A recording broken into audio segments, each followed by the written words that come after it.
What is up, everyone? Welcome to another Tuesday Night Live, and we are joined by a special guest, the bait man, Kevin. Man, how's it going? You know, we're Bailey-less today. Yeah, so this is like the second time we've streamed together in the last little bit. And I'm going to try to get this going on my channel as well. Gotcha. We do have the check mark going, so hopefully it is streaming for you over there now. But just real quick, I want to say welcome to everyone who is joining here on the Serious Angler channel and also Baitman's channel. And as always, our Tuesday Night Lives are powered by X2 Power. And man, Icast, a lot going on. But before we get to that, how is Kentucky? Is it warm down there like it is here? Yes. I think what's happening... Hold on, It looks like they're coming through. Okay. Well, I don't know if it's working on my channel. That's the problem. It looks like the comments are coming through on your channel. Okay, all right. Yeah. All right. Good. I'm sorry. You're good. No worries. All right, so guys, I appreciate it. Everything's good in Kentucky. It's we're having some cool nights.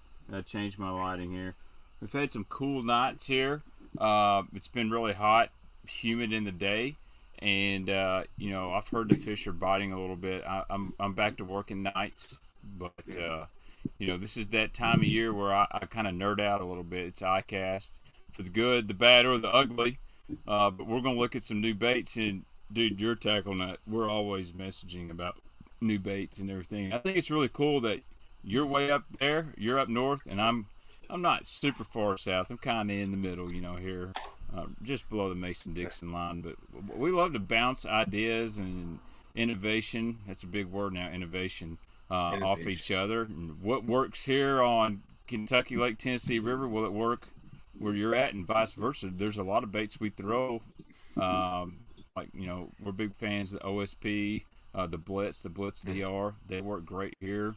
Some of the same drop shot baits. So, man, I should have brought my box over. I actually have my box of OSPs in the house. Hold on, let me grab it here just because I want to geek out real fast before we get started. I'm glad it's working on my channel, because I think I scheduled a second stream and it didn't go off. But before we do that, yeah, let's get some sponsor plugs. No, nope, not even that. I want to show everyone here who's tuned in the world's smallest glide bait, because I showed you it off air, and it's in like your favorite kind of color, that purple chartreuse. But this thing is only 2 inches. They're made in New York State. It's Era Baits, ERA Baits, and he makes a couple every month or so and then drops them. It's 2.5 inches long. And if you want to throw it, the world's tiniest glide bait, I would pick up a BFS setup and throw it on it, because that thing looks like fun. So, but you know, that might be really good on fry garters or like Shad getting spawn. into the fall when you have all the young bait fish swimming around. Like, yeah, we get those emerald shiners are real tiny. When the bass key on them, it gets really hard to catch them. So another really tiny crankbait that I like to throw later on in the year is the little tiny OSP DR. I'm sure you got a couple of those. Yeah, I don't have the tiny one, but I am a big fan of those tiny style deep divers. Yeah. So they work good. But anyways, and you're talking off air on your Instagram about new baits that came out, and I think a good spot to start might even be the new line of soft plastics that Rapala released, right? Like, right. I can bring them up here on the bring them up here. But let me scroll down here. Before we do get there, though, I want to say it seems like it's the year of the swim jig. Like, the swim jig is making a resurgence, because I know Arc dropped one, and then like 3 or 4 other companies have dropped some new ones, but we're almost there. Softbaits. Here we go. So, do you want to start right with the freeloader? Yeah. So, it's interesting that Rapala, it only took them, what, 50, 60, 70 years to come out with the soft plastic line? Well, they had a line of baits several years ago. I think it's called Trigger X. And I remember those. They had a tube. They had a shaky head worm, a grub, and a few other things. Nothing crazy. It did okay, but it really fizzled out. You know, I don't think there was a lot of big marketing behind it, and it was really basic stuff. So now we've got the Freeloader, which is basically a Spunk Shad style bait made for forward-facing sonar, a ChatterBait trailer, a scrounger. And it's taken a lot of heat, and I was pretty critical of it. And then you got the Ned BLT, which, you know, I'll be honest, that really doesn't look bad at all to me. I'm not a huge Ned guy, but it's got the right shape. I think the colors are going to be good. The one thing I'm interested in is seeing how soft they are, because, you know, like, plastics may look good in a picture, but how do they feel when you get them in your hand? But I mean, I've always been a fan of baits that have ribs on them because the bubble trail it gives off, and it ultimately helps it give it more motion. But it also comes down to how durable is it, or is it too durable? And also with the ribs, it kind of looks like a French fry that they just slapped like a back plate on. Yeah, so it's kind of got some French fry-ish vibes to it. And to be honest, the first guy I really seen throwing a French fry, not on a Carolina rig, was Mike Iaconelli. He did a video one time for Classic Patterns, and he was putting a nail weight in it and basically wacky rigging it and throwing it down a bank at Cruising Fish. It was a really good deal. He caught several fish on it. It had to have been a pain to cast back then when they were running straight fluorocarbon or mono. But we do have a good question here from Chris. He wants to know, before we move forward, we're going to back up here to the Freeloader. He wants to know the difference between the Freeloader and the Spunk Shad. All right, so since you got the inside scoop on it. So I'm going to be really honest here. Jacob Wheeler slid into my DMs this morning, and you know, of course, he's designed all these baits, so he has a right to defend what he's designed and why, and I respect that. And you know what? I actually got more respect for him trying to communicate with me, which I know Jacob. Jacob's a good dude. Like, he gets a lot of crap, but he's a good dude. And so I'll read you. I have no problem with this. He said the Freeloader isn't really close to Spunk Shad. Yes, it looks similar, but if you cover up the tail, it doesn't really look like it. The tail is 3 times larger and grabs more water. It's also flat-sided, and it's not ribs completely across the bait. So you can look at the picture, and if I had a Spunk Shad near me, I could show you. In his defense, it is not ribbed all the way across. The Spunk Shad is basically just a Kitech with a pin tail. That one is actually squirt off flat side, so if you look at it up top, you'll notice it's a little bit flatter. It's not solidly round. The tail is thicker. Are they similar? Yes. So I have to also say this. If you thought the Spunk Shad, whether the Hog Farmer or the Missile, was the only style of that bait that's ever going to be in that category, you're mistaken. Because if it wasn't Rapala, make it something similar. Berkeley would probably do it.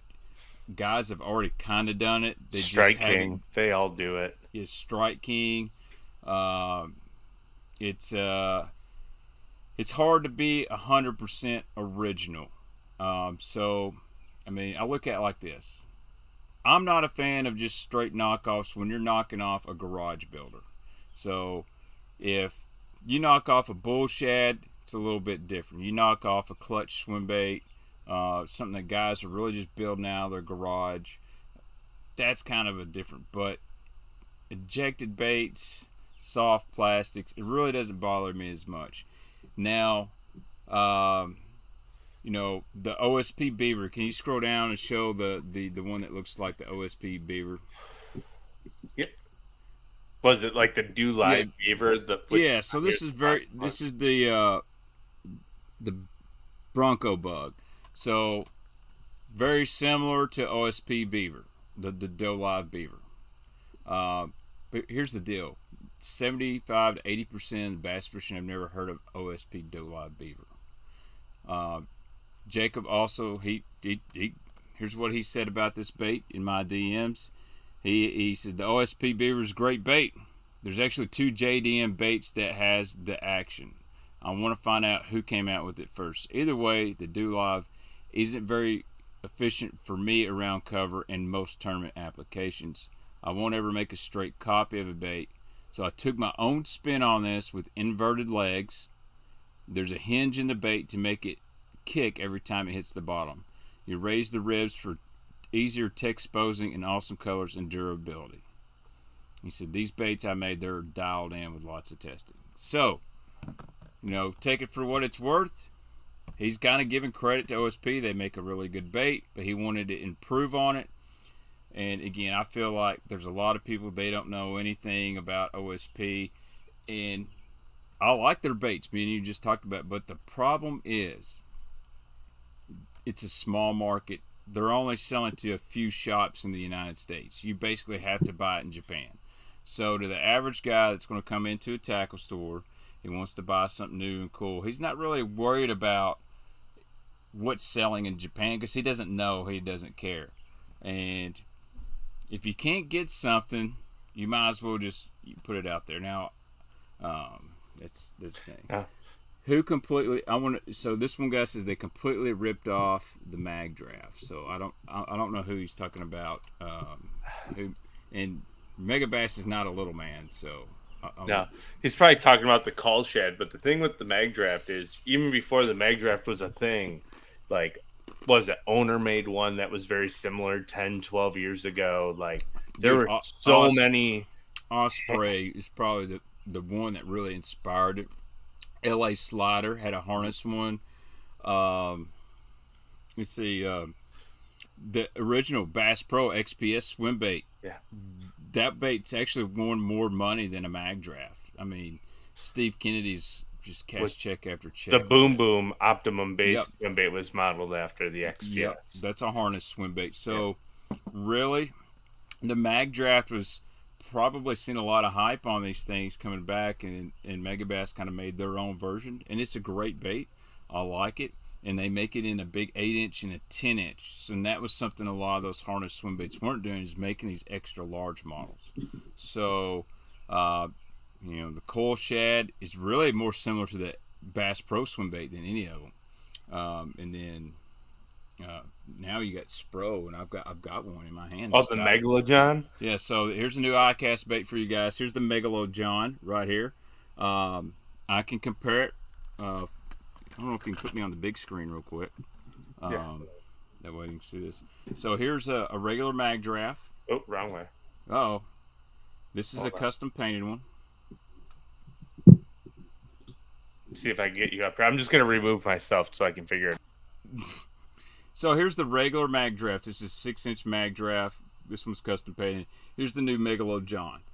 So for comparison, I've already had people say, oh, it's a mag draft knockoff. If you look at that photo right there and say that's a knockoff, I'm sorry, you're dead wrong. That's actually this is more style of like a Rago BV 3D, but it's not near as wide. I mean, it's still narrow. You got a little dorsal fin. You got your harness. But what's really cool about the Megalodon is, so your magnet down here, you can remove this magnet if you want to, but it comes and you screw your magnet in as tight as you want to. That way it just doesn't pull off with the harness system. So if your harness pulls out and you stick it back in, your magnet can still work. It's got a big beefy tail on it. It's really soft. If you notice how limp this thing is, that tail's really got some wiggle. And if you want to take the harness system out, you could probably freestyle this, but just the profiles, they're totally different. I actually believe this bait is a little bit softer than the mag draft. So if you compare, the tail action and the styles, they're really different. So different. The tail is huge too on the Megalodon. Tail is huge. So I have a feeling that the Megalodon is going to have a lot more of a thump and a pulse in the water. So I like it. Yeah, I mean, the one thing I'll say is I haven't gotten to throw the call shad yet, but just from the design of it, it's got like that honeycomb plastic design.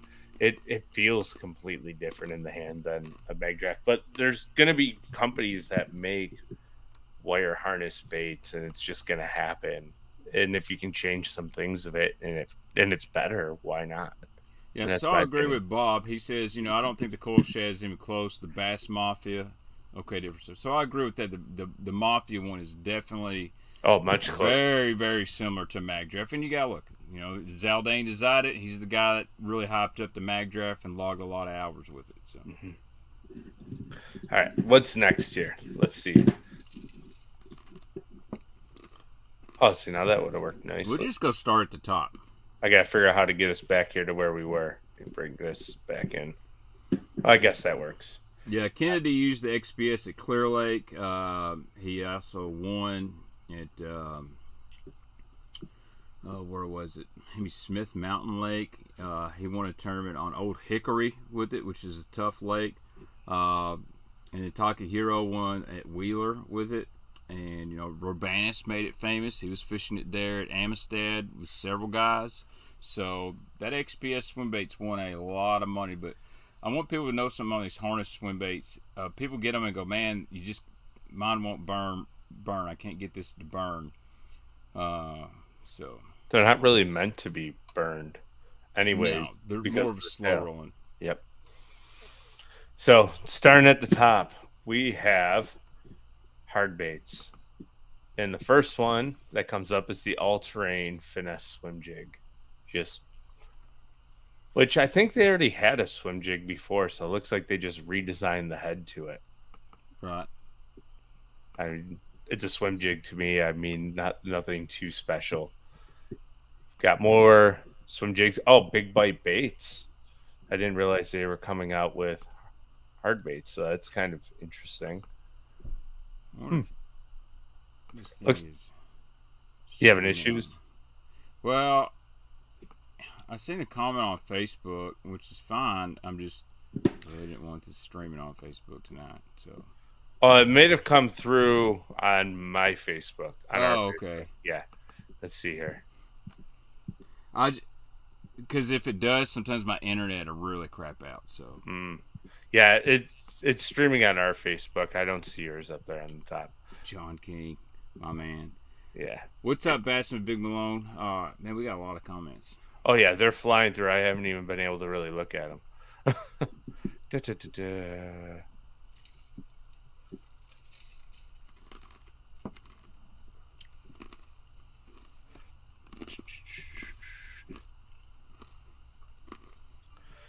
We got a Nessie comment, but we'll get to that in a little bit. Sure.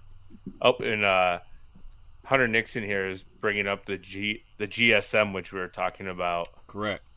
So GSM Outdoors, seen a lot of this today on Facebook, social media. I didn't know this was really coming, but so GSM Outdoor brand, they're like the pure fishing of the hunting industry, and they've made a push in the last year or two into the fishing market. And one of my good friends, he left Strike King.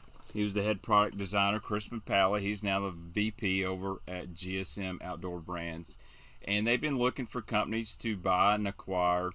And they've got a lot of money. They've got a lot of good marketing. They got good industry people. So GSM is not just buying these companies and filling them full of people with college degrees and art and all this. The people they're hiring and putting in these positions when they acquire these companies are in the industry. They know the ins and outs of fishing. Nothing, as far as I know, is going to change with Big Bite Baits. They're still going to be D&J Plastics. They're still going to pour for Big Bite. They're still going to pour for lots of other companies.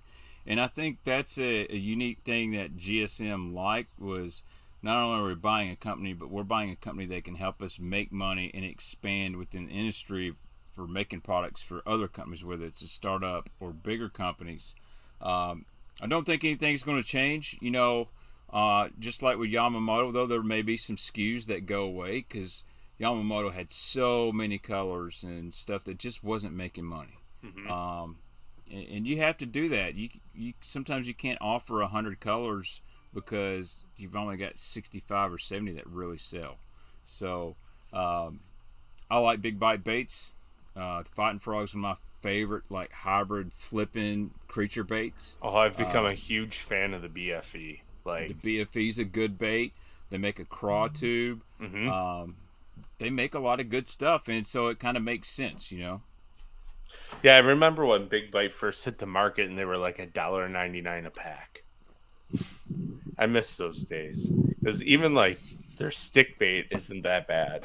Yeah. It catches fish. So one thing Big Bite has is they have the stick bait with the O-ring inside it.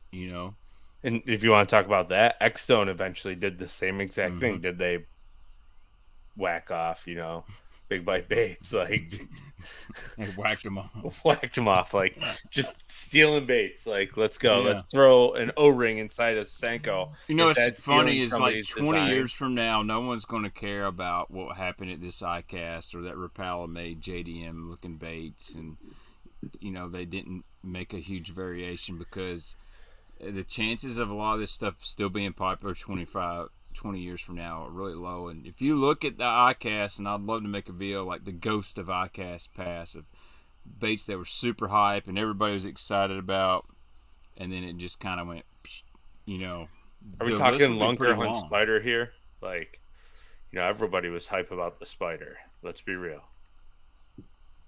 Dude, the spider makes a great Halloween gag gift. Absolutely. So, but this one I'm actually kind of excited about because I do like the Booyah spinner baits.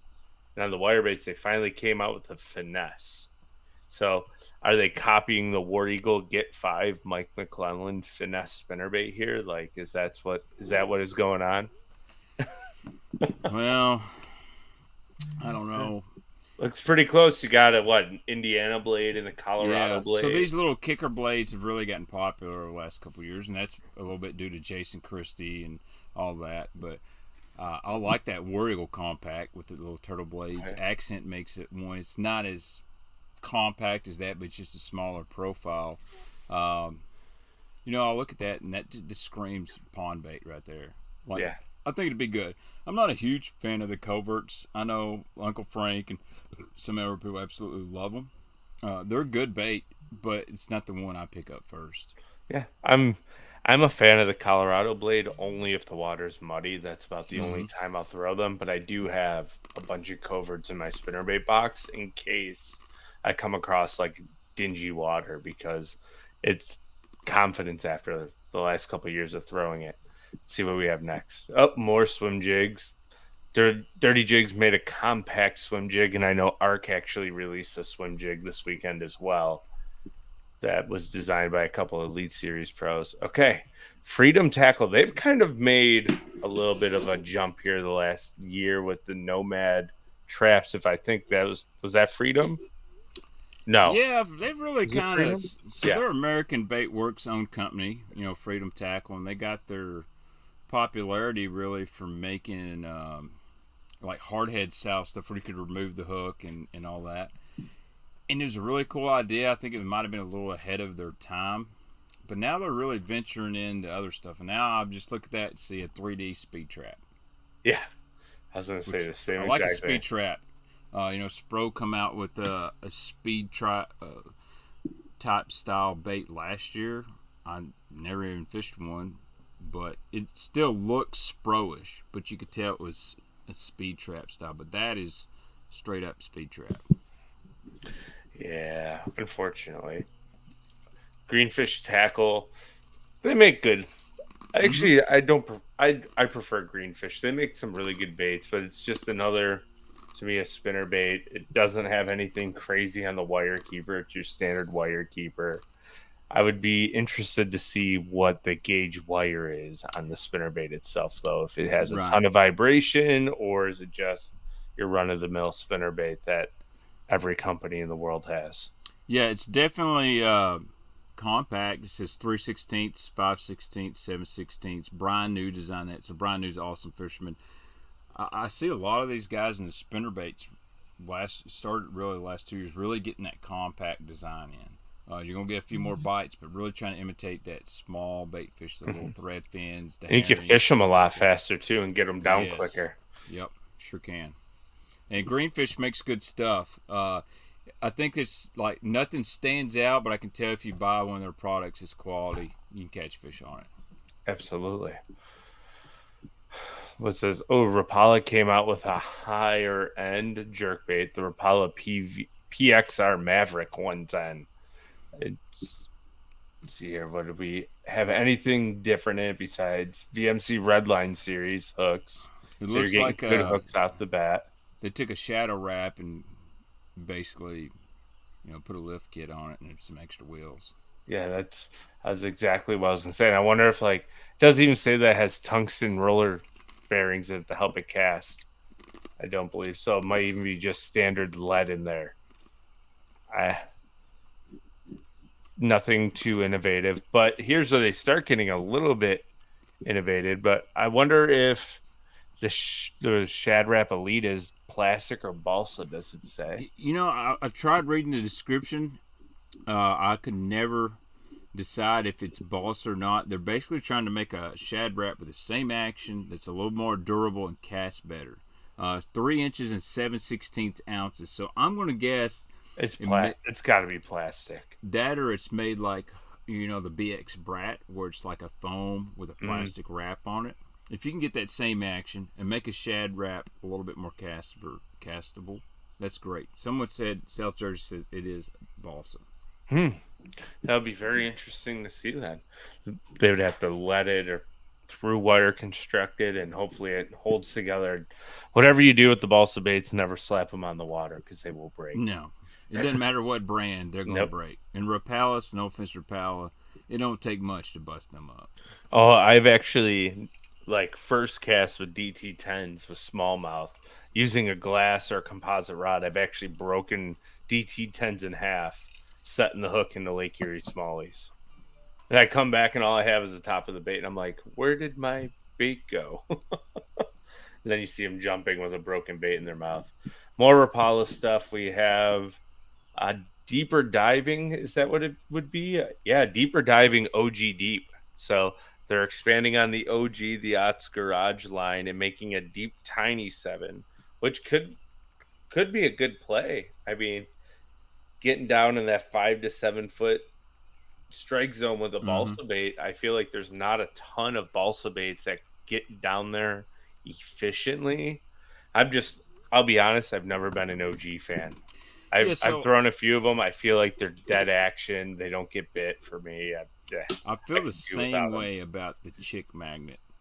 That was a big Icaster like last year before. I feel that the Chick Magnet just did not have that action that I really prefer out of a flat side. I've got a box full of the OG Slims. I kind of agree it has a deadness action to it. I like the smaller one. I think the smaller one's got a lot better wiggle.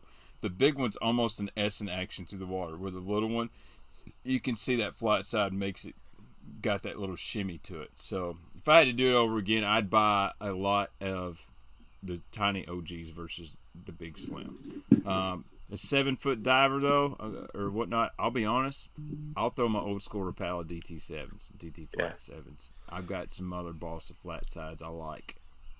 Yeah, I was gonna say last year too. Didn't Rapala come out with the DT8, which was a big one for them last year? Yeah, so I like a DT8. I've thrown it quite a Me bit. too. I throw it on the same rod as my square bill. Don't pull hard. It's a nice smooth crankbait to just get you down there a little bit deeper in a DT6 will. Now what we have, the Berkeley Dime here. What does that bait look like to you? A DT6. A plastic ABS version of a DT6. But they already had one. This is what I couldn't. So this is where I have a. They already had a. It was called a digger. They had or something like that. They had a ABS version of a DT6, 10, 16. So why did they reach back into the well to just change it even more? So that's what I'm figuring. It looks like the lip's a little bit different. You're a lot thicker right here where the lip enters the bait versus a DT. It's pretty thin. So they had the digger and they had the dredger. I don't know why the Dime is such a what caused them to go back in the well until they redesign this. That'd be a great question for Bailey. So we'll move on here. Yeah, I gotta watch it on that Berkeley, but I barely be sliding my DMs. Snake proof zoo pop, like American Bait Works. Oh, is this a soft popping? That's interesting. Finesse fishing to frog. Finesse fishing to power frog fishing. A soft hollow belly Snap hopping action. I don't know how I feel about that. Because it looks like it's going to be slender like a popper. But they're trying to... I don't know what do you think here, babe man? Like, because you're not really gonna, you're not. The hooks look too. Those hooks look thick. They look thick. They look like they're like short. It had to be a super soft body, so it's not going to cast very well. So many companies have kind of tried something like this, and the hookup ratio is just what kills you. The one thing about a frog, it's a little bit bigger, a little bit bulkier. Yes, you catch them walking a frog and stuff like that. But they got a big target. That's a small target. It's very easy to miss that. You know, there used to be a Bose frog. It looked like a spook. There's a Yum bait. God, what was the name of it? Timmy Horton loved to whore this thing out. But it was like a soft spook, and it had... I know what you're talking about. It was a Yum bait. Yeah, what was it? Darius, Dawn, geez, somebody help me out here. It was a money something. Money Hound. Yeah, Money Hound. Yeah. Yeah. My dad bought some of them. I filmed a show with Timmy, and one day they crushed it, but then it was like, yeah, you're getting a lot of bites, dude, but you're hooking up with one out of every 5 fish. I mean, it was rough. So I'm not saying this won't work. I'm going to pass on that.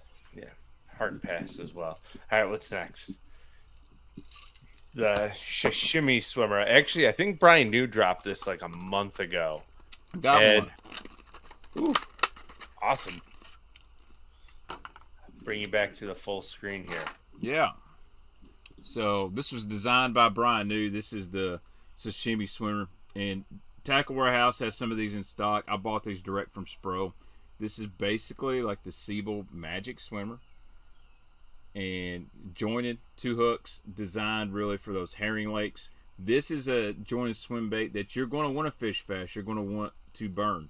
Doesn't have any rattles in it, but really thin, narrow profile. This color Cellmate. I actually thought I ordered bone, but whatever, they sent me. This will work, especially for spotted bass lakes, that chartreuse. Really cool. Again, Brian New helped design this, and I would say as much as those herring lakes he's fished, he probably ran out of magic swimmers and said, you know what, why don't we try to bring something similar to the market? So really not a lot of competition there in that category of jointed herring style swim baits, but pretty cool. I might let Junior throw this one. He said he liked it. It looks interesting. I've never gotten into like the fast swimming style swim baits, and I haven't really messed around with them as much as I probably should. A lot of times our fish up here won't chase things that are moving super quick through the water, and I could be completely wrong. I just have zero confidence in doing it. So looks like Spro came out with a flip. You know, I do have to give Spro some credit. They have come out with some like innovative soft plastics, right? In my opinion, and now Chris Johnston is coming out with a versatile jig, which looks like it's just your standard Arky head style jig, but it doesn't say if it's tungsten or not. And if that's a lead jig for $7.99, as an expensive lead jig, it better have a $5 hook in it. Yeah, which I'm assuming, yeah, black nickel Kamakatsu hook, which is probably just a run of the mill. Would be like, what is their big bad jig hook? I can't think of it off the top of my head, but I've poured a few of them in on like some jigs here, football jigs and stuff. It's a good hook. I won't complain, but yeah, I mean, I would flip it. I would try it. You know what it kind of looks like is the Missile Mini Flip, in my opinion. It's bigger. It's a bigger version. Yeah. I mean, to me, it's an Arky jig. Yeah. Everybody has an Arky jig at this point. So. I don't get too crazy on jigs. If I find one I like, that's what I throw. Is this Strike King's attempt at a rock crawler? It is. And they even let you know, hey, we're making a rock crawler. We're just going to call it the Gravel Dog. Looks like a 2.5 body with a Series 4 lip. And I was actually told this bait was coming out. But won't go rent for anybody, but it's basically like a 2.5 body with a Series 4 lip on it. It's going to go about 8 to 10 foot. It'll have some thump, I'm sure. It's definitely going to have some thump. Body's bigger wheel than the 1.5 DD, and that's a bait that Strike King put out. Some guys catch fish on it. Just didn't work out for them. And we'll see. And that's the thing. Like, some of these mainstream companies try things and they fail, and then they disappear after 2 years. Now, So I will see. say, the guy that's designing the paint jobs, he just lives down the road from me, Mike Russell. You will get some probably amazing paint jobs, new color schemes in the Gravel Dog as opposed to Rock Crawler, which I love a Rock Crawler. They're pretty basic paint schemes, but they catch. Yeah, that PBJ crawl and a rock crawler's I good. got a bunch of them. Yeah, it's a good one. I All got right. this new one this year. It was right here by me. This was here. Seen this one? It's almost like a bubblegum Oh, yeah. red with that purple back. It's actually a lot closer to like a Rayburn. Like Yeah. a Rayburn craw. I like Sorry, it. my daughter just let the dogs out and they went crazy. It happens. All right, next. We have the Strike King J300 sinking. So that's a new thing too that like a lot of people aren't really talking about with jerkbaits is that guys are making them sink to get down to depths that we haven't seen jerkbaits be fished before, but it also does something when you jerk it as well. It helps get it down and keep it in the strike zone as opposed Get inside, dogs. Sorry. we Hold on, got let me that loud unplug and clear. Yeah, I'm sorry. Hold on, let me mute my mic.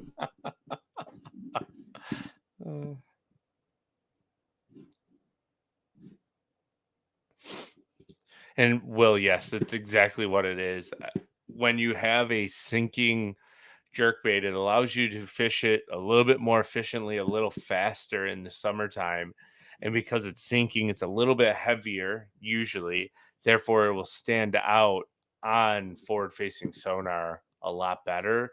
Therefore, you can track and trace your bait more efficiently as you're trying to catch those guys that are following it up to the boat. I like to fish a suspending jerkbait heavily and go up a size and hooks to try and keep them down for the summertime.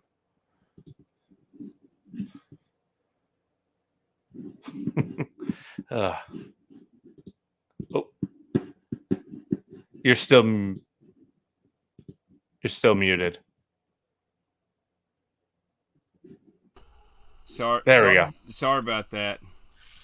Yeah, you blew some eardrums out. It happens. All right, what we got next? The Shimano Arma Joint Flash Boost. You know, there's a bait that we can talk about for a minute. The Shimano Flash Boost technology. It's something relatively new, right? Like, because Yozuri kind of had it before. Now Shimano has it. How do you feel about that Flash Boost technology? I haven't seen a big difference. I haven't gotten to throw them too much, but I am. Yeah, so I got the popper. I actually really like it. So the action's good, regardless of the Flash Boost code. The action on the popper's good.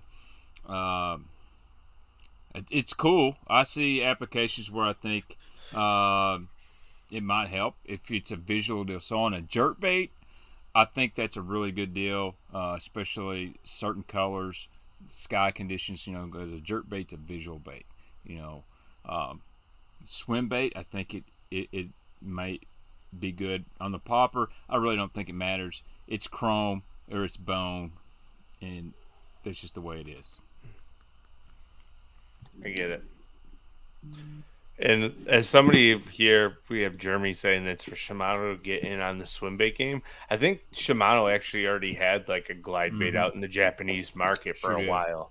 Yeah, you know, they're Shimano Jackal, they kind of work together, and Jackal's had the Gantrail, the Gantia, and some other stuff. So, you know, we'll see what Tactical Bassin says about it. Yeah, that'll be interesting to see. Were they in favor of the Flash Boost technology? They like the Flash Boost. Man, I've watched them catch fish on it, so there's times I want that flashy jerkbait and that little Flash Boost. Especially if it's like sunny and almost calm, you want something to make them come. Yep. come to the bait. So, all right, War Eagle, another new Arky style, 5/8 ounce. I want to make a new Icast rule that unless your jig is innovative and has something different, you cannot be in the new product showcase. Because again, Hellabass said it, just going up a eighth of an ounce in a jig size or weight, that's not a new product. That's I got a new It's a size. jig. A jig is a jig is a jig. What do we got here? The pro football jig, another one that's been done 1,000 times. Okay, Yozuri 3D wake prop. You know what this reminds me of? Yeah. The old Mega Bass prop bait that everyone was looking for, and now you can't find them anywhere. Like the eye loud. Yeah, I think. Yeah, there's one before the eye loud too. God, I forgot. Maybe it's the eye motion or something like that. But it looks cool. So Yozuri, I think they don't get as much hype as other companies, but they make good baits. They get good paint schemes. They get good hardware. Their price is relatively nice. I can see where that thing catching fish, especially during the fall. Well, Yozuri's technically started as a saltwater company too, right? Like, so I think that's where they had issues is when they started moving into the freshwater market. Everyone's like, they're saltwater baits. They're not going to catch bass, but they do work. Mm-hmm. It's been proven by a few guys. What's up, Punch Fishing? This is that Yozuri is not new, rebranded, dual hardcore, same company. Yeah, so they got like some subsidiaries under Yozuri, but what was that? Darius throws their Yozuri walking bait, and dude, he smashes on it. Yeah, it's really loud for the size. I like their jerk baits, and they're old school. The Yozuri rattling Crisco vibe. flat. Oh yeah. The Ghost Minnow rattling vibe that was made in like 2010 was the good one. But it's actually the bait that the Red Eye Shad was based off, was that Yozuri rattling vibe. Like it. We got a couple guys in here commenting Depp's Buzz Jet, but I might be mistaken. Wasn't a Buzz Jet a solid body and not a wake body? Correct. Solid body on the Buzz Jet. And I think Maynard got right. The eye jack.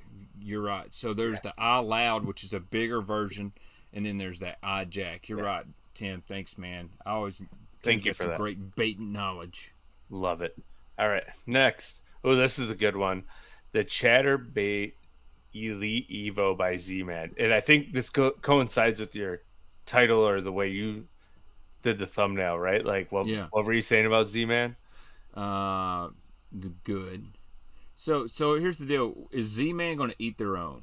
Yeah. Are they going to put out basically a jackhammer and eliminate a bunch of jackhammer sales and no more evergreen, or are they going to sell more of these? They're not worried about it.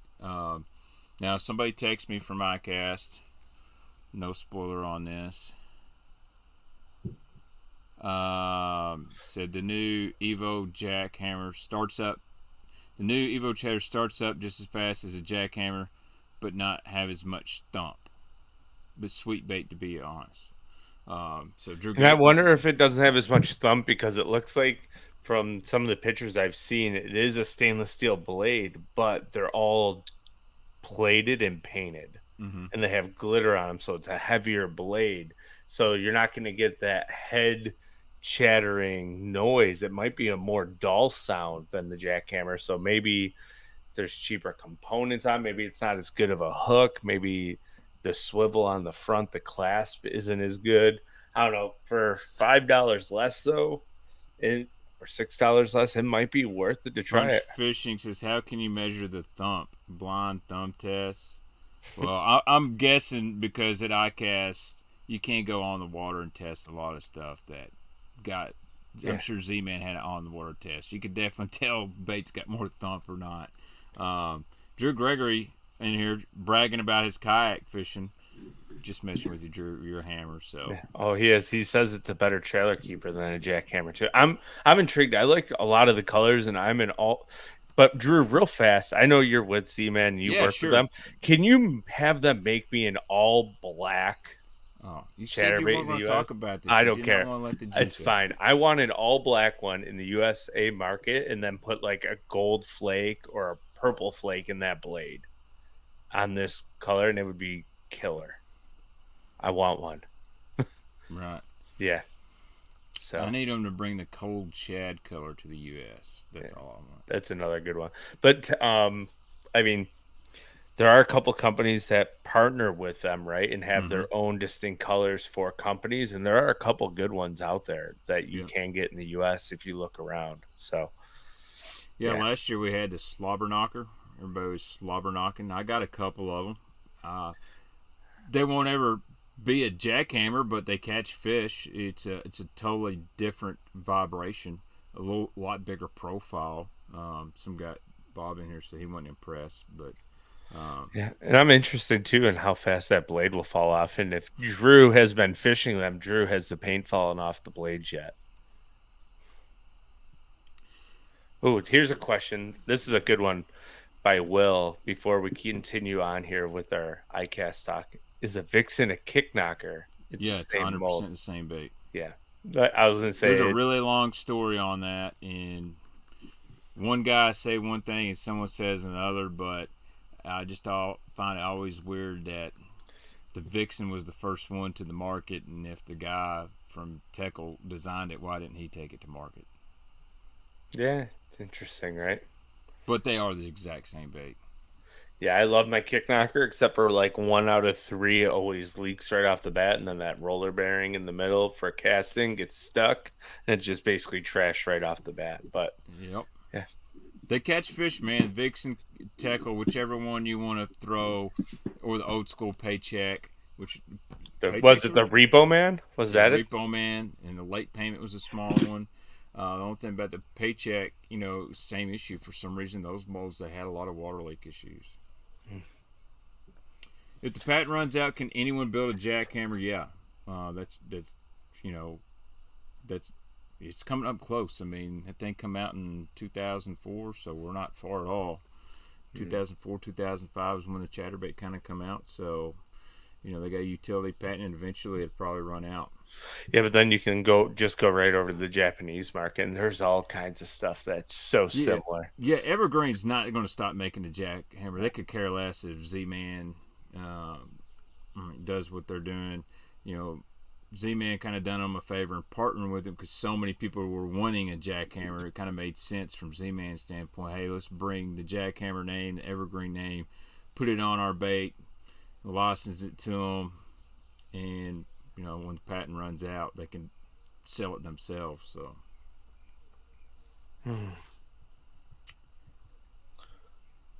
yeah, let's move on. Sorry, this is the favorite talk of last year's Icast, the Hellraiser. Never thrown one. Seen them in stores. I've just never, and I may be giving it a bad rap, but I'm just like, I've got other top orders I'm going to throw besides that. I didn't know there was enough demand on that bait to justify a new size. Pond fisherman with a spinning rod.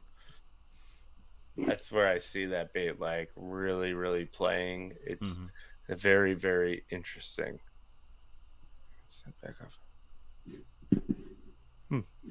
We're still getting some Evo talk here from Drew. He says that you can snap back off of rocks and wood easier than a jackhammer. So maybe that would be amazing because I've lost more jackhammers to stumps than anything. The bend, Drew actually sent me a picture of it here, and the bend on the hook actually looks a little bit. It looks more like O'Shaughnessy. Oh, really? Yeah. And I asked him if I could show the picture, but I think I'm just going to show it. So, but since it's out there, but I don't know if you can see that really well, but you can see it how it has like a deeper bend to it in the bottom. So looks more O'Shaughnessy-esque to me. We're getting to the Nessie. Don't worry. We're getting there. But Softbaits. Big Bite Baits Sensation Tube. I actually know people who like the Sensation Tube a lot.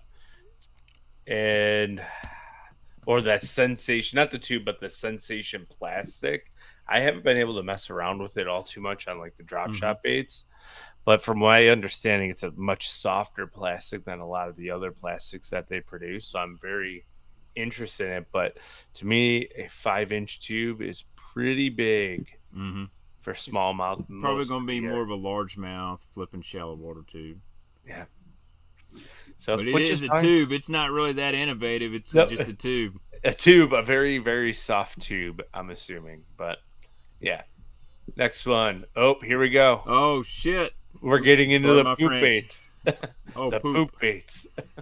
So we're talking about this offline and the poop bait fad, right? Like it seems like everyone and their mother everyone's dropping a deuce in the fishing world right now. Yeah, we got tanukis, we got bombas, we got scats, we got poops. It's a fad, and I wonder if anyone here in the comments has thrown any of the poop baits around. I have some. I have yet to throw them, but literally, it's a very interesting thing to me. Now, the one I will say that I do like is that Yamamoto came out with the smaller size Yamatanuki, and I think that would fish really well on like a football jig head or a Ned rig, which I do want to get some of those and try out. Yeah, I know some guys here in Kentucky, like they were pitching them around laydowns and the buck brush, and it's saying, hey, it's actually a really cool deal the way it falls. Yeah, like backslides, right? Yeah, when you rig it up on a Texas hook, when you get a bite, it's almost biting all hook. A pretty cool deal. So, but man, it looks really very so similar shape to a cover scat. I can tell the plastic is different. That missile plastic always seems to be really smooth. I would say that the salt combination is a little different. I'm willing to try some poop out, I guess. It's not the first thing I reach for, but, John does a good job over there at Missile Baits. I'm sure he's like, well, this thing's really popular. Let's try to see what we see if we can move some poop. Yeah, let's move some stuff. And we'll see if, the market will dictate. And at the end of the day, whether things are knockoffs or they're similar, the consumers will dictate if these baits stay around or not. Yeah. Absolutely. Let's keep going here. Oh, boy. This one sparked some big controversy, right? Like the Berkeley Powerbait Nessie. I don't know, like, as a tackle junkie, I just heard of the other company that makes it, so I didn't know that. Yeah, the Grow Design, the Flag 170. So I've known about this bait for a while, the Grow one. It's been around. They're 50, 60 bucks, something like that, maybe 35 for a smaller size. Most guys that throw a True Glide go with a hard bait. This is kind of a hybrid. But Mega Bass also has just released the same style bait, and they're not getting near the hate that Berkeley is. So, look, not everybody can afford a $60, $70 swim bait. I think you see that 6 Cents sells a lot of the tray swim bait. It's 30 bucks compared to bull shad at 60. You're gonna have your dedicated bull shad guys. I throw a bull shad. It's a great bait. The Flag's a really good bait. I don't own one. But you're going to put these in shops where the majority of customers have never even heard of it. They don't even care. They just say, oh, really? That's a cool swim bait. 12 bucks. So yeah. And I don't hate on them. I think the design of it's cool. I got to see one already in person, and it's a cool little bait. So, like, I'm not going to knock it. It's hard to get that Grow Design works. If there's no patent on it, why not? And right. I'm sure I'm not advocating for Berkeley or people to knock things off, and I like Berkeley baits. I would just like to see them get a little bit. If you're going to take some design, put some of your more originality to it. Maybe so people are real upset at the Rapala plastics, but if you really look at like their Spunk Shad, and that's what I'm going to call it. They've actually did enough to it where it's not just a blatant KO. Yeah. You can tell where it got its inspiration from, but it is different. The only thing really kind of separating that I see is really the color patterns. And, that one looks good. So yeah. The Grow Flag, I'll be honest, they don't have any shad patterns. It's all pinks and wild purples and bones and stuff like that. So if you're like, man, I'd really like one that looks like a shad, there you go. Yeah, I'll throw the Nessie. I'm not going to discriminate on it, but look, we have the Freeloader in here again. We already went through these. Yeah, we'll skip over those. We didn't get to the Mayor though. So That one's just kind of like a HD, a little updated version of the Largo Shad, in my opinion. Yeah. Largo Shad's good bait, very underrated. I do like that color though. That's kind of like a Tennessee Shad with a little gold flake in it. Yeah, it looks like it has some purple too. All right, new striking bait for bed fishing, right? I think that's what they were naming this one as, the Rage Hawk. It's It looks like a man's mosquito. You know, they call it a man's mosquito or man's hawk, whatever it was, with a Rage Ned bug in the middle. You know what it looks like to me? It looks like a ribbed poop bait with wings. Yeah. I'm going to be honest. I'm not a fan of that one. I'm not even going to attempt buying one. Yeah.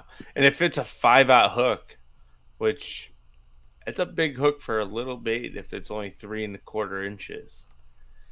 So we'll see. Yep. Mosquito hawk. That's it, Drew. Now we're talking about, we already saw the Megalodon. Yep. Megalodon. We'll skip over that. What we got here? Yum expanding the colors out. What? See, that's not worthy of Icast for me. No. Oh, we got new colors. How about you send mass marketing email to all your email people? Yum Helgramite. That's got to be. I feel like they've had a Helgramite bait already. So Yum's really notorious for coming to Icast and really not putting nothing new out. These Pradco brands, they don't really. It's just like, here's what we've been releasing. We're just gonna put it on a stage. Yeah, cool. The STX Zone Stealth Invader's already been out for a while. If you follow bass fishing, you've seen it. It's probably been out for 6 months. I have some. Well, what do you think about it? Haven't caught a fish on it yet. All right. So we'll keep trying it. It looks great, feels great. Tried different scents on it, but do you think it might be better just put it on a drop shot versus on a guppy style head like that? I tried it. Still didn't catch him. I'm actually not a true believer in goby style baits for Lake Erie, for Great Lakes smallmouth. There's so many gobies for them to eat. If you ever stick like a camera or you go swim around some rocks in the Great Lakes, you will see thousands of gobies. And yes, it's the easiest thing to imitate, but they know the difference between the real goby and not. It's way easier to fool a smallmouth with a flatworm based on scent than it is to drag a goby in front of their face, in my opinion. Like, there are literally thousands of them everywhere. It's insane. Well, you're the smallmouth guru in this stream, buddy. Yeah, I do feel like largemouth are dumber than smallmouth. Yeah, but it's tiny too. Like, it's only about that big. Really? So like 2.5 or 3 inches, but it feels like a 2.75 or a 2.6. Oh, jerk shads. They had to bring it back because it was won by, the classic. Yeah. So it makes sense. The Z-Man ChatterSpike. Now, I do appreciate that Z-Man does come out with some original stuff. Yeah, I like the ChatterSpike. That's Spunk shadish, but it's also Last Tech, and it has its own body shape. And makes sense to me. And I said this on Hellabass stream if you guys were there.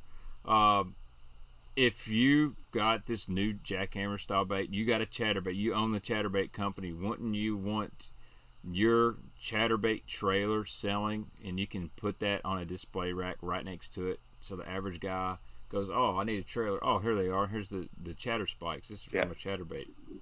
Makes sense. And I'm surprised it took them this long to come out with something like that. Right. They had like the the regular split tails that come on the old ChatterBaits and the baby goat and stuff like that. But and people put jerk shads on them. But that's a really good for your in-house to go with your most popular product. It's a really good pairing. More Z-Man stuff. They came out with their own goby, the Goby-S. Bob Bird says Razor Shed. I forgot. I've got some Razor Sheds. That's a good trailer for them. Mm-hmm. Yeah, I have some Razor Sheds too. They're good. It's an Elastec version of a Zako, in my opinion, and who came out with it first. So I don't know technically, but the Z-Man Goby-S in Drew asked what my thoughts were on it. And if it does look like a real goby to me, but to me personally, there's only one true goby bait that started the entire thing. It was the Joe Balog goby bait. Yep, I remember that. Like Wasn't that a poor boy's bait? I don't think it was a poor boy's bait. I think he was making it himself. I have one in my boat that I still rig up from time to time.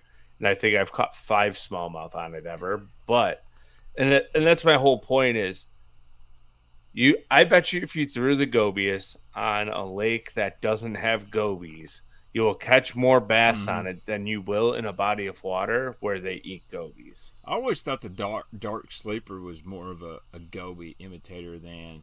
That's what it was designed for, but what the goby looks like in fresh water is a sculpin. There are so many sculpins and they look identical to gobies.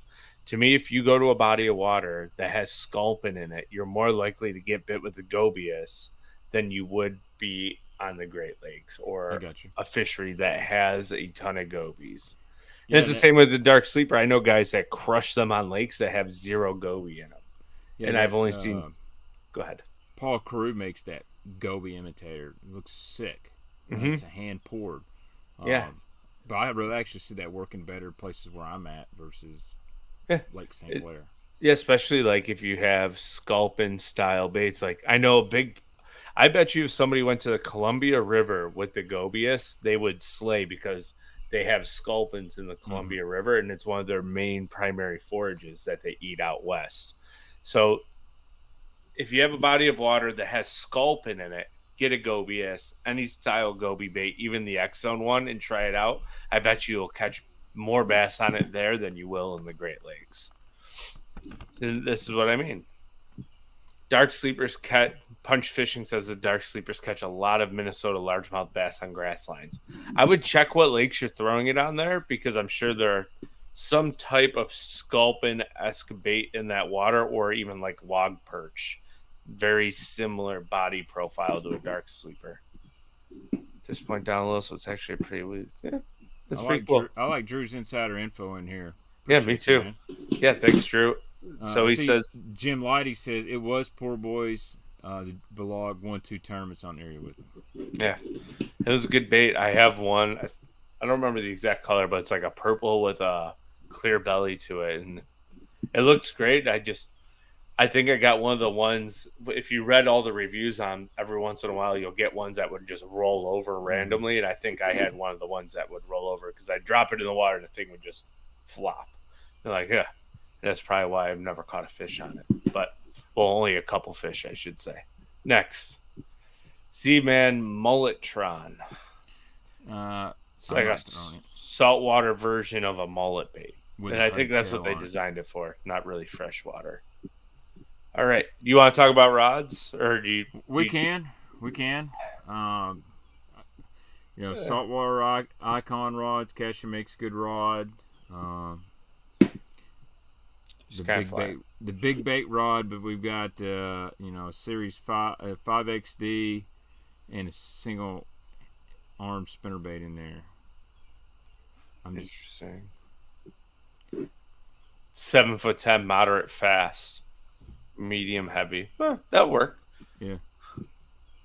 Tatula AGS coming out with 23, the new 23 rod series. AGS, those AGS guides are actually pretty nice. I don't know if you played around with them or not, but those are good guides. I've had one. Frog and rod, pretty much same. Cast King.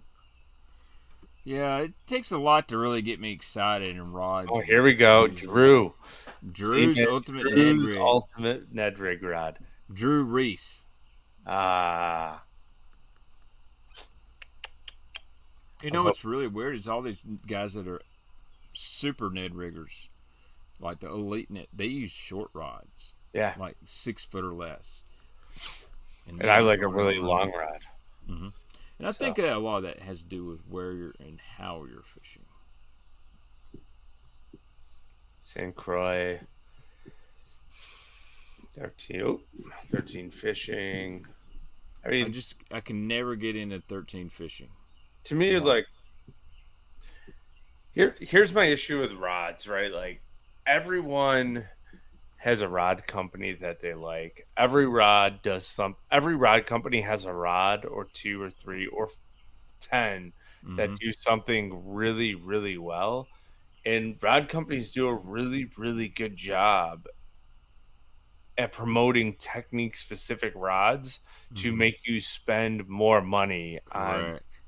on making sure you have a rod for each individual technique. Me personally, I look for a brand of rods that I can do like 6 or 7 techniques with each rod, because then when you pick it up and you have the same reel on the same rod, but it can throw spinnerbait, Texas rig, put braid on it, throw a frog, because it has enough action for all that, you're way more comfortable and you're gonna be able to cast it better and fish it better. Because when you start buying all these technique specific rods, oh no, I can't use this different. rod.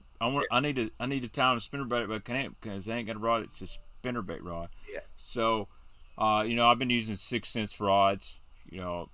Transparent. They send them to me. I use them.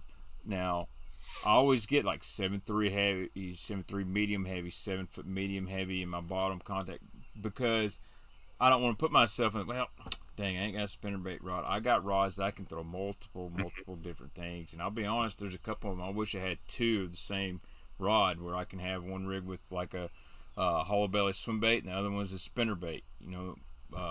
So I'll look at that, and dude, I've got Kistler's awesome rods. I'm not too technique specific. I'm more of bottom contact rods, crankbait rods. After that, I can narrow it down, but I don't have to have like a Cinco special rod. Here's one. Do you think the Poison Ultima will not break as much as the Poison Adrena? For $8.79, it better not break. Yeah, it shouldn't. And if it breaks, it should call the warranty people for you. Yeah, it probably won't. Like, there should be a microchip in it. If it breaks, it alerts warranty that it's broken. Brutal. All right, reels. Xenon X. Dude, I love Castaway rods. Those old school Castaway HG40 rods were awesome, Clay.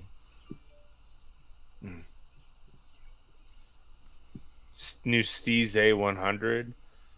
$650. That seems like a fairly decent price for a Steez. Yeah, a lot of the Dobbins are, they're really popular. They're super technique specific, and I'm not taking, and nor is Andy, that away. I think that's what makes them really popular, because there are a lot of guys that want to get really technique specific. Yeah, Dobbins are good. There may be a guy like me. What I'm looking for in a shaky head rod is not what Gary Dobbins looks for in a shaky head rod. So, yeah, that's why I use Alpha Angler rods. It's a shameless plug, right? Like, but that's right. The way they design the rods over there, and we actually did a really good episode with Boomer, is they design their rods so they don't have 40 different ones. They design them to where they can do like 5 or 6 different techniques well enough to get by. Yeah. And I've yet to use one, but you've got me intrigued. I've heard a lot of good things about their spinnerbait chatterbait rod. Yeah, the Chatterbound, S, but you can throw a mag draft on it, you can throw a buzzbait on it, you can throw a swim jig on it. Yep. Big square bill. It's a really nice rod. So, all right, what's next? Never heard anything about Trica Rods, Gators Adventures. I have not heard anything about them. I think they're actually a new rod company that's coming out in the Pacific Northwest. That's about the extent of it. And they have some new, new material that they're using on the blanks. And I'm going to be honest, I am not a rod reel nerd like many people are. Like, my favorite reel ever made's this one right here. This is the old school Chronarch. And dude, this thing will throw a topwater bait or a crankbait a mile. Yeah. You can pay $60 and get one used on eBay. This reel came out a little bit ago. The Tatula MQLT. I picked one up a couple weeks ago. It's as light as a Vanford with a way smoother drag. Yeah, and so the frame on this is probably stronger than a Shimano. I'm going to be honest. It's the one thing about that Tatula. You ain't going to bend that frame. It's solid. And I'm not paid by Daiwa or nothing like that, but Shimano makes amazing spinning reels, but Daiwa stepped their game up a lot. I love my Tatula LT. It's a super smooth drag. No issues. If I can ever get you up here to come fishing with me, Kevin, I'm going to. The only spinning reels I have are Tatulas. Like I said, I'm going to get that 3 weeks of vacation next year. We're going to hook up. We'll figure it out. Not worried about it. All right, what's next? Denali. Oh, that's expensive. $249, man. So my 299. other thing is, why are rod companies getting thirsty about getting in the reel market, and they're all putting out generic reels that you can get from Doyo? Like You I know can who go call started Do. it? You know who started it? Let's see if you know. It's not pure fishing. It almost started with six skill like 8 or 9 years ago because they came out with Mm-hmm. reels first and they dove into the casting market and in the Mm-hmm. rod market. But all of these reels that are hitting the market for 200, 250, $300 remind me of like the original six skill reels. Yeah. Yeah. It, they're all going to the same factory and they're all Yep. coming out together. So you had the Wright McGill Skeet Reese stuff. That's basically Doyo. You know, and I like Lose. I'm not hating on them. They're a Doyo reel. You change the parts with Abu and all that. They're all coming out of the same factory. Um, it is what it is. Mm-hmm. There's diehard Lose guys, and I'm not hating on them. I've used several Lose reels. I ain't got an issue with them, but you're not getting that true guy that's engineering something like Shimano actually engineer and Daiwa. They have their own engineers, their own factors. They're really making a reel. Some of these other companies, they're calling somebody else to make it for them. Here's one. Cast King came out with a digital casting experience. And you see the microchip in there for $350. Well, you can get a Corrado DC for like $1.99 now. You can get Yeah, a used one for, so I don't know if that's. It actually kind of looks like a Lose Hyper Mag to be it with does. a digital plate in it. Interesting. Very interesting. All right. Oh, combos. Yeah. That's one thing. I wish they'd make like a high end combo and then give you a nice discount. Hyper Mag, 350. All right, here's a new company. Savine. Is it Seven? Yeah, Savine. not Good sure. price, $120. Looks like a 13 fishing Inception. It does. And then that looks like the new Abu reels. Mm-hmm. So you can tell these factors are similar. So, Jerry Hall, what's up, man? He said BB1 is much better than regulars. Yeah, I do like the BB1s quite a bit. When my dad passed, he actually left me a BB1 Pro. Didn't have a lot of miles on. I'm actually going to turn that into a swim bait reel. Savina St. Croix. Got it. Yeah, so that is what made St. Croix go, let's just start a second part of St. Croix that's reels. You're already selling tons of rods. You got great, amazing rods. Why would you do reels when Innovation. they want to get into Dick's Sporting Goods and sell combos? Is what I think. Yep. Just so they can sell it a little bit higher to them so they get a little bit It more does cost per look goods. like a KVD Smoke from Quantum, South Jersey. Yeah. Stratic, man, Stratic are awesome reels. What's really cool is they get all their like technology from the Stella, and as the Stella gets a year or two old, they pass that technology into the Stratic. So you really start getting the Stella feel into the Stratic for a third of the price after a year or two. Yeah, Stratics are really, really nice. I actually prefer the Stratic over the Vanford, and it's a little bit less as well. I like the old school Stratic Yeah. CI4s, man. Oh, Those yeah, are good those reels. And you can find bulletproof. them. You don't have to spend all this crazy money to get amazing stuff. As this, we're in 2023. As you get this technology, that technology 4 or 5 years ago was still amazing, and you can get it for a third of the price. You can load up and have great stuff and not Yeah, break like the bank. my max for a spinning reel is about $200 because Mm-hmm. all that you're getting once you get above that $200 mark is a lot of the reels are about the same weight. Some of them actually get heavier. But the biggest difference is as you increase in dollar amount in spinning reels is the drag Mm-hmm. into a beginner fisherman or an amateur or a weekend warrior. They're not going to notice the significant drag difference from a $200 reel to an $850 reel. I agree with that. Somebody who is on the water every single day and that is drop shotting in the Great Lakes and is like, oh man, they're not biting. I need to go down to 4-pound fluorocarbon. like that's when you start getting up into like you need a higher echelon reel in order to fight that. But the average weekend angler isn't going to fish 4-pound fluorocarbon for a 6-pound smallmouth. Right. So I might be crazy and do it, but there are ways to get around it and figure out how to fight them and get them in. So yeah, that's just my take. $200 is the max you need to spend on a spinning reel, and there's only really two out there that you should buy, and one is a Stratic, and the other one's a Tatula. They're both incredible. Yep. And we could do a whole deal on budget. That Fuego is really good for $99. Yeah. The only thing my only issue I have with the Fuego is it's kind of like the Vanford, and it flexes a bunch in the reel handle. But incredible drag system. Braid, J-Braid, everyone knows J-Braid. Cast King tripolymer, not fluorocarbon, not monofilament. Oh, so it's a copolymer that they're sticking tripolymer. Interesting. Yeah, it can't be a copolymer. It's a tripolymer. You know what? I think this line might be transitioning, so we might have to be careful what we call it. All right. It's a Bud Light line. Oh gosh. Sunline Overwatch metered 8-strand braid. You know, here's a question. Why are companies still continuing to come out with 8-strand braids when you have other companies that are pressing it on 9s, 10s, 12s? Cortland came out with a 16-strand flipping braid, which I'll be honest, I do have it on one of my reels, and it is absolutely incredible. Really? That's expensive. It's $50 for 100 yards. But now, how often are you going to re-spool, or are you going to need that 100 yards of braid?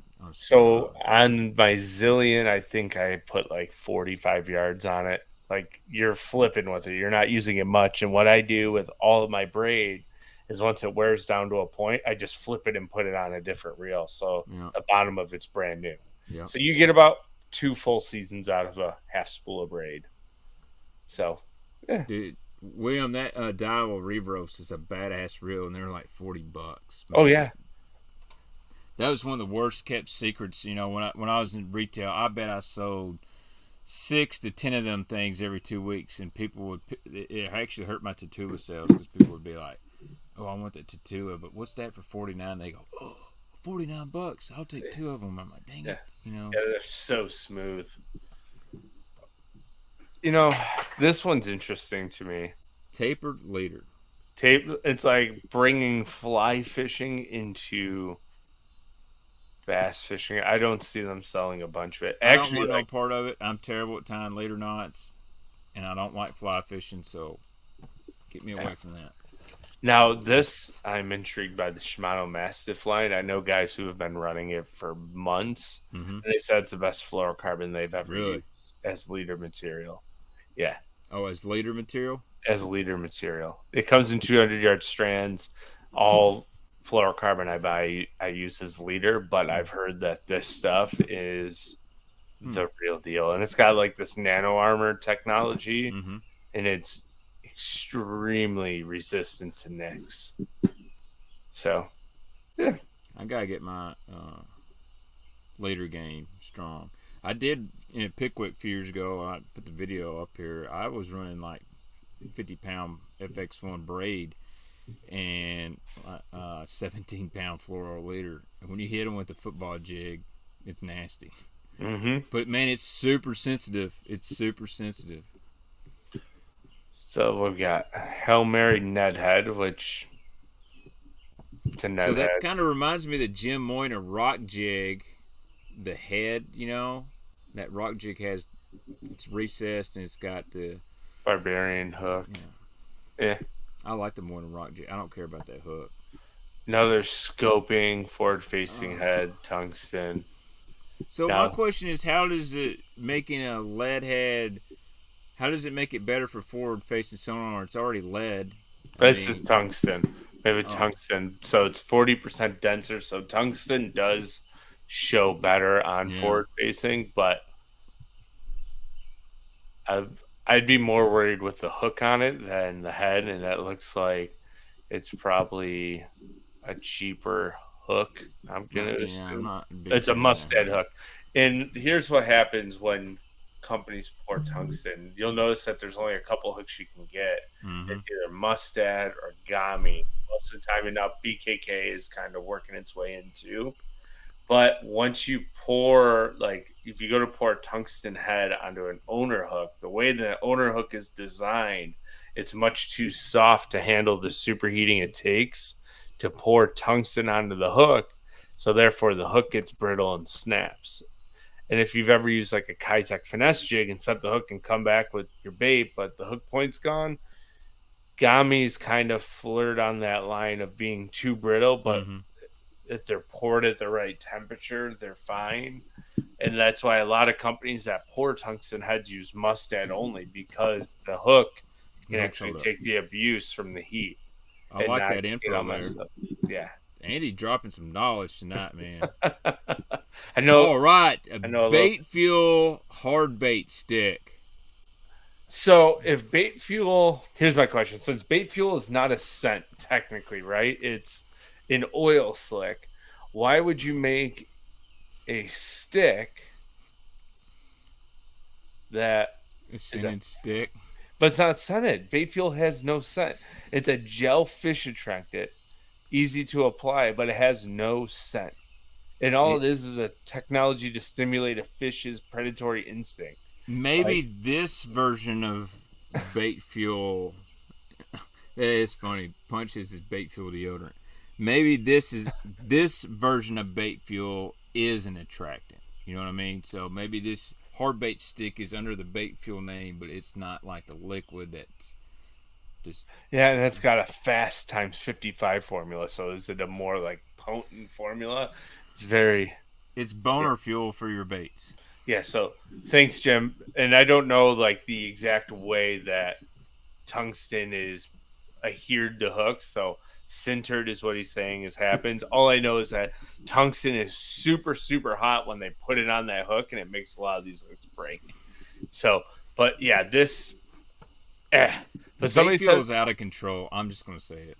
Bait fuel is out of control, but I have found one bait, and I'm not going to mention it tonight because that's something else we can talk about down the line because it's not to do with Icast.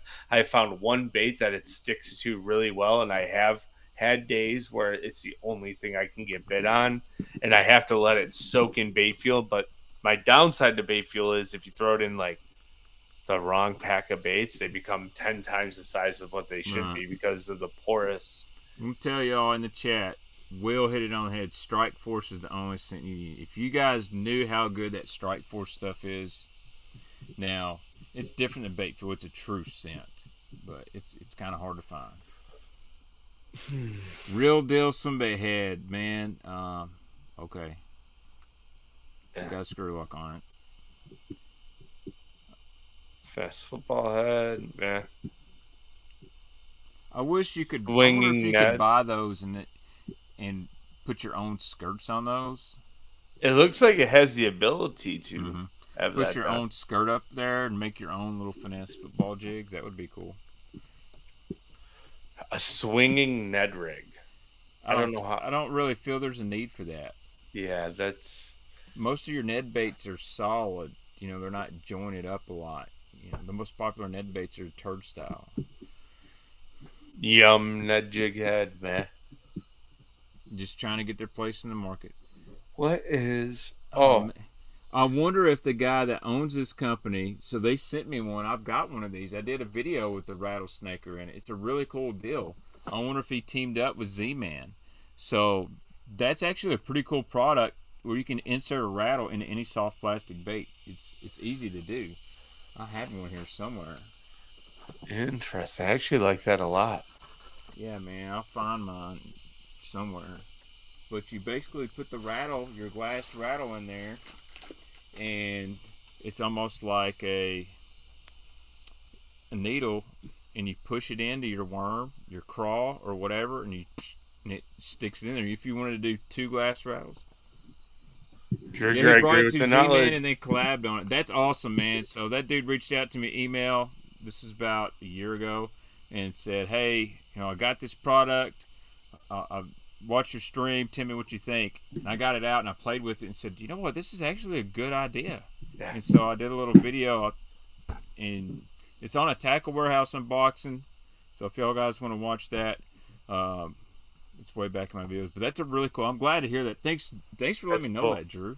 It's a cool deal. It may not be for everybody, but what I liked is like I love a Magnum trick worm, and you can't really put a rattle in it. It's really hard, but with that you can get up under the skin and put it right in the meat. And if you got a nail weight for like a Nico rig, so you've already used the head of that worm, you can use that to put that rattle in the body or whatnot. Pretty cool. I like it. It's a bait hook. Now we're just getting into like tackle storage. That looks like a Bass Mafia box. Yeah, it's the D box. That's kind of cool. Yeah.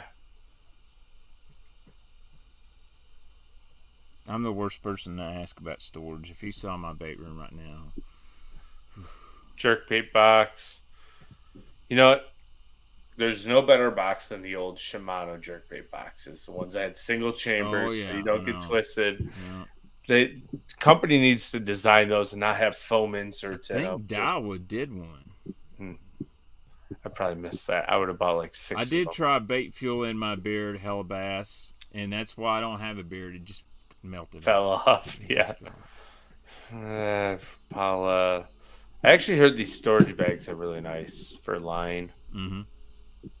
Accessories, no.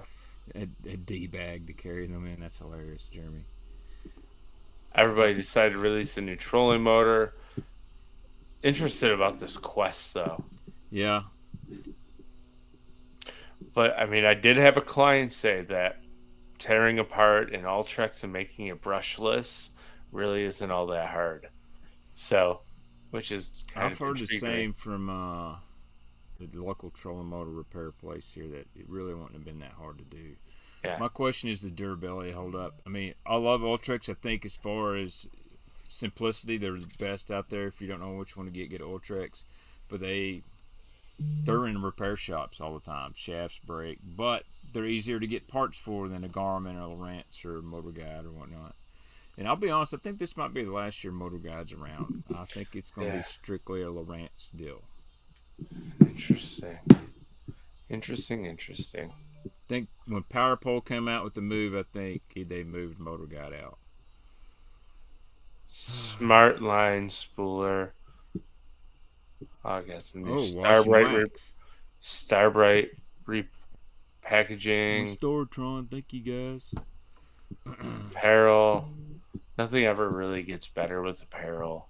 No. But I like AFCO stuff, not gonna lie. I don't think it's as ridiculous as hook gear. Like, you can wear AFCO and get a nice shirt or whatnot, and you can wear it to dinner with your wife, and people aren't going to go, oh, there's a goofy fisherman. Yeah, so as you know, the podcast here, we're partnered with Blackfish. I will tell you what, these shorts are the most comfortable pairs of shorts I've ever. Those actually look great. I'd own a pair of those. I like black shorts. I think I've got like 10 or 12 pairs of their shorts.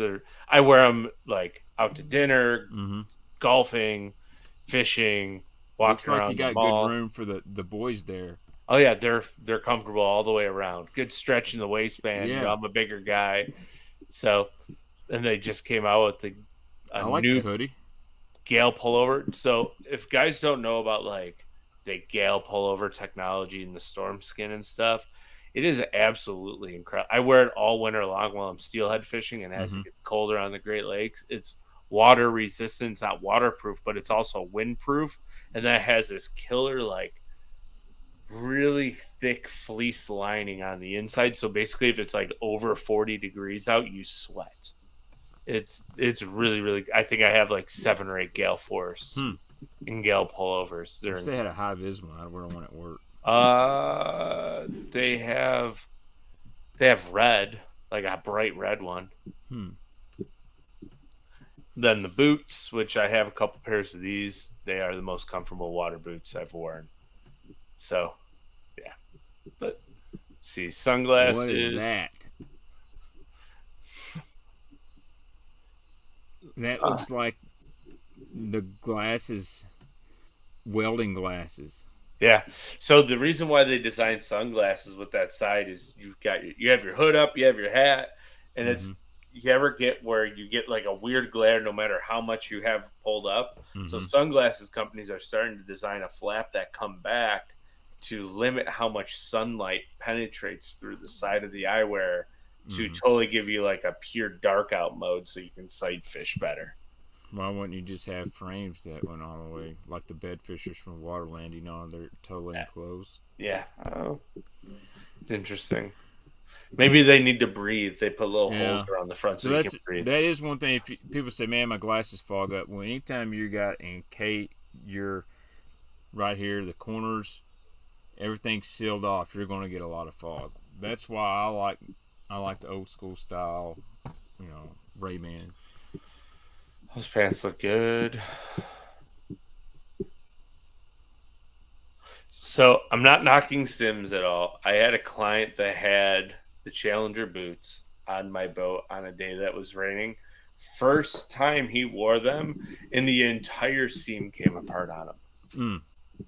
So I've used one of their jackets. I mean, it was a jacket. It kept me dry. That's yeah. about. Casking glasses connect to your casking reel. So you gotta spend $370 for a casking reel. Then you gotta spend $180 or $170 for their glasses. And them ain't even that cool looking, dude. Them's like Folkleys. You have now casted 72 feet. I mean, I get what they're trying to do. It's I mean, cool. they're trying to go the technology route. But what if you lose your glasses at home? Will your reel work? Oh shit! I can't stop backlashing because I left my glasses at home. It's in backlash mode. I'm whipping my rod too hard. Yeah. Oh man, that's good. Well, do you have any takeaways here, baby? That you? No, man, we've been on for an hour and a half. I think we've kept it pretty civil. I think we've made some good points. I think everybody knows right now the innovation and technology in fishing isn't exactly where it was 7-8 years ago. I think we made more strides as companies. Yeah. We're going a little bit more. I think everybody wants to get their bait into that niche. They want to get a poop bait. They want to get a ChatterBait trailer. They want to get a glide bait. They want to get a jointed swim bait. And there's nothing wrong with that. Obviously, the purists and a lot of people are really passionate about it. And I used to be that guy. I get so mad when I saw a bait that was a copy, and I get on Facebook and Instagram and you sons of bitches and you copycatting thieves and all this. And now I'm just kind of like, you look at the big picture. The market's going to dictate whether that's going to survive or not. Yeah, absolutely. You can choose with your wallet. And I'll stand on this side too. It is so hard to innovate on like soft plastic and crankbaits at this point. Like, what are you gonna do? Throw another fin on it and make it swim straighter than it already does? Like, that's what makes crankbaits so great, is being able to get the erratic action out of it. And I think that's why you see so many companies innovating and change it. Like, the easiest thing to do on a crankbait is change the plastic continuity of the way it's designed. And that's why OSP is cool, because they did something completely different with their plastic to make it lighter and cast further. You can mess with the internals of it to make it cast better, but I think they've already figured that out pretty much the best that it can be. So I don't know. I don't think we're going to have all too much more innovation in the fishing game than there already is. And Will, he actually did. He won 100 grand fishing the Gunnersville event, I believe it was, on the Freeloader, throwing it on forward-facing sonar. And it looks like we may have lost Baitman here, so I'm going to remove him out from the stream, and then hopefully he can come back in. Oh, we got you. Nope. There we go. I think we got you back now, Baitman. Yeah, something must have happened. Yeah, I get it. A crankbait. I don't want to say a crankbait is a crankbait because it's not. But I think you're seeing a lot more of the balsa makers do a little bit different stuff, going with different different style lips. I've seen some guys trying to go with a carbon fiber lip. You got like 6 Sense and Spro does it, and now they're trying to use circuit board lips in their shallow cranks. And I've heard through the grapevine you might see some that circuit board show up in some 8 to 10, 12-foot divers. And what was hard about doing that in a balsa bait is they don't cast very good. You put a circuit board lip in a 12-foot diver, it doesn't cast good. But maybe trying that, the ABS bait with some weight transfer, get something different out there. So I like seeing that stuff. But I mean, as paddle tail swim baits, there's not a whole lot you're going to go with there. I mean, everybody's want to imitate a shad. Join swim baits. How many different ways can you imitate a gizzard? I mean, you're going to run into some overlap. So. And like the biggest thing, like even in the glide bait world, right? Like most of the glide baits, if you are a beginner fisherman, they kind of all look the same, but there's tiny little intricate details that they change on the body of it to make them different. And that's pretty much pretty much all it is. Clay hurt my feelings because the circuit boards are all height. Man, good thing we can disagree and still be friends, Clay. I'll put it that way. I think there's a time and place for everything. Put it that way. I agree with that. So if we all like the same thing and through the same thing, this business would be about that big. You know? It already is that big. It would just be half the size. I know. So as big as Icast is for us bass fishermen, it is a blip in the sports world. And that's the sad reality of it all. So, Kevin, anything else you want to touch on here before we sign it off? I think next year for Icast, I would like Bass to announce that they're now paying $250,000 for first place, because we have had all kinds of new baits, rods, reels, new boats, everything, and payout is still the same as it was 15, 20 years ago. It's about time that the guys that are fishing the Elite Series that have made that sacrifice, they can actually make a living fishing versus critical. And I wonder if they thought about doing that, but then I think it was 4 or 5 years ago, they actually expanded how many people they pay, right? Like they're paying down to like 60 or 75th now. Yeah, and it's still a decent amount of money that they're getting paid once you get past that 50 amount. So I wonder if there was that opportunity, but people, because I think they voted on it for the way that the payout structure would be. And I think a lot of the guys are like, we get one shot maybe every 5 or 6 years to win a tournament, but we bomb more than we do well. I'd rather get paid at the bottom than get paid at the top. So at least I can eat on my way home, because tournament fishing is not cheap. No. It's not for everyone. Maybe it's not at $250,000 to first place. Maybe it's where everybody that's fishing is making money, because these companies are making money. Listen, Rapala, Pure Fishing, Strike King, Shimano, Daiwa, they've got money. So when they say, well, we're going to pay $5,000 to you, that's a drop in the bucket. Yeah. But, dude, Baitman Jr.'s home. You ready to go spend some time with your family? What's up, Junior? Oh, yeah. Everyone's in bed, but hey, Baitman Jr. So, all right, man. Well, we'll sign it out here, and we will see everybody next time here on the Serious Angler Network. And thanks again, Kevin, for coming on. No problem, man. It was fun talking baits, and one of these days we'll get you up here in the north. Absolutely. And go catch I'm about to go to work. This is the most exciting part of my evening. Well, you have a good night at work. Stay safe, and we'll chat soon. All right, guys, be sure to leave a like and a comment on both of our channels. Y'all have a good evening. See you later.